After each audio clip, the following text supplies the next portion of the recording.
ఈ కోర్టు ఇది పొడవు 27 మీటర్లు, వెడల్పు 16 మీటర్లు ఉంటుంది. అలాగే సెంటర్ లైను, అలాగే పోల్ నుంచి సెంటర్ లైన్కి 2.55 సెంటీమీటర్లు ఉంటుంది. 2 మీటర్ల 50 సెంటీమీటర్లు.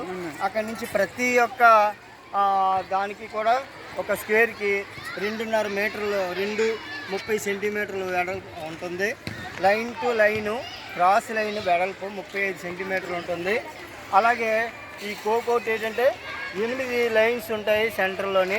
9 మంది టీం 9 మంది ఆడతారు. ఇదేంటంటే తక్కువ సమయంలో ఆడే గేమ్ అనమాట. చాలా స్పీడ్ గేమ్, చాలా బాగుంటుంది. పిల్లలందరూ కూడా చాలా ఇంట్రెస్ట్గా అనేది ఆడపిల్లలు మగపిల్లలు కూడా చాలా చక్కగా ఇక్కడ కొలతలు వేస్తున్నారు. లైన్స్ అవి కూడా వేసి రేపు మండల స్థాయిలో మన ఎలమంచిలి మండలం అంతా కూడా మరి ఇక్కడికే మండల స్థాయి హెచ్జిఎఫ్ గేమ్స్కి వస్తారు కాబట్టి గర్ల్స్ బాయ్స్ దానికోసం ఈ కోర్ట్ని ప్రిపేర్ చేయడం జరుగుతుందండి. థ్యాంక్ యూ అండి.